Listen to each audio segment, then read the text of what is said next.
అదే RTV app వార్తల్ని క్షణాల్లో చదివే అవకాశం ఉంటుంది. ఒక న్యూస్ పేపర్, ఒక టెలివిజన్ ఛానల్ మీ చేతుల్లో ఎప్పుడూ ఉంటాయి. రాజీవ్ రంజన్ మిశ్రా గారు విశాఖపట్నం ఇచ్చేస్తున్న సందర్భంగా ఎంఆర్పిఎస్ మా అధినాయకులు గౌరవనీయులు మందాకృష్ణ మాది గారి తరఫున రాజీవ్ రంజన్ మిశ్రా గారికి స్వాగతం సుస్వాగతం పలుకుతూ, మరి ఏదైతే ఎంఆర్పిఎస్ 30 సంవత్సరాలుగా మరి పోరాటం చేస్తుందో ఈరోజు మంచి శుభదినం.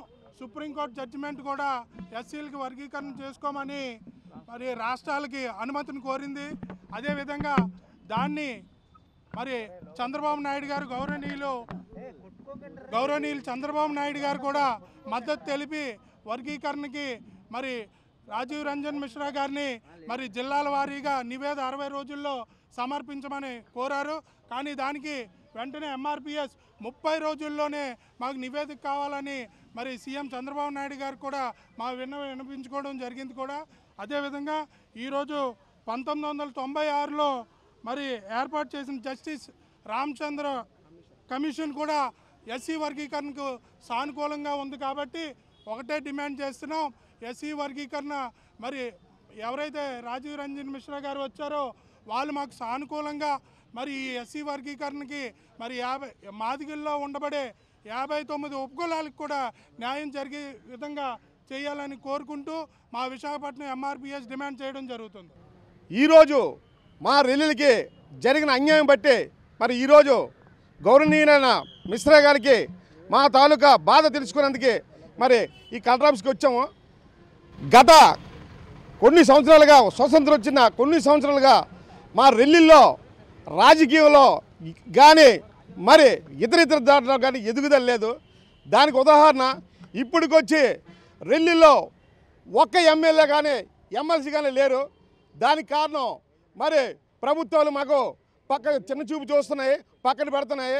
అదేవిధంగా మరి అలాగే మరి మాతో పాటు అన్నదమ్ములైన మాల సోదరులు మాదిగ సోదరులు కూడా మా కోసం వాళ్ళు తక్కువగా ఉన్నారు. 20 లక్షలు పైబడి ఉన్న మా రెల్లిలకి అప్పటి నుంచి ఇప్పుడు దాకా అన్యాయం జరుగుతూనే ఉంది.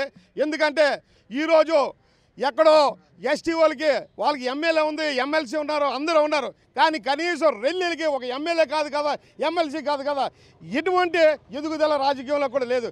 దానికి కారణం ప్రభుత్వాలు మాకు గుర్తించట్లేదు. ఈరోజు మరి గతంలోనే ఎన్నో కమిషన్లు వేశారు, దాంట్లో కూడా మాకు అన్యాయం జరిగింది.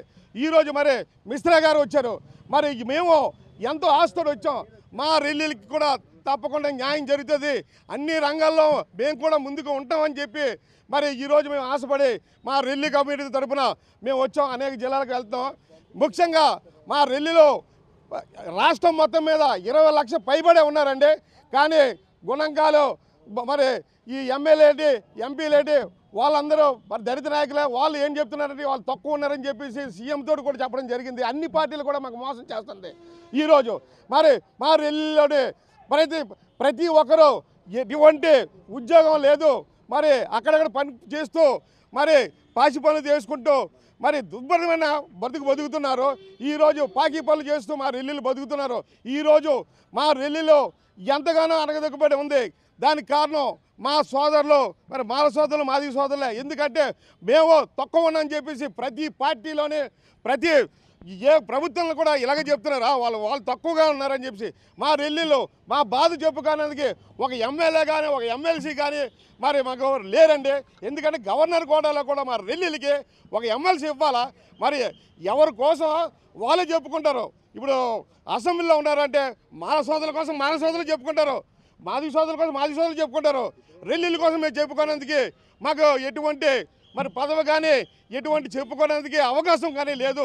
దయచేసి ఈ రోజైనా సరే మరి ఈ కమిటీ ద్వారా అప్పటి నుంచి ఇప్పుడు దాకా బాగా దళితుల్లో వెనకబడిన మా రెల్లీలకి తప్పకుండా 5% ఇవ్వాలని చెప్పేసి మేము కోరుకుంటూ రిక్వెస్ట్ చేసుకుంటాం. కలెక్టర్ ఆఫీసులో విశాఖపట్నంలో ఏకసభ్య కమిషను ప్రభుత్వం పంపించింది.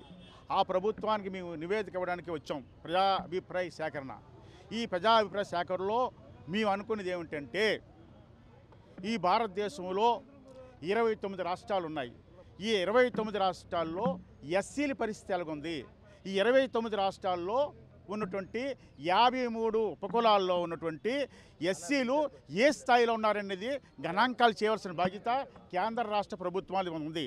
ఎందువలనంటే ఎస్సీల్లో అంటే మాలా మాదిగా రెల్లి సచ్చరే కాదు కదా, 53 ఉపకులాలు ఉన్నాయి.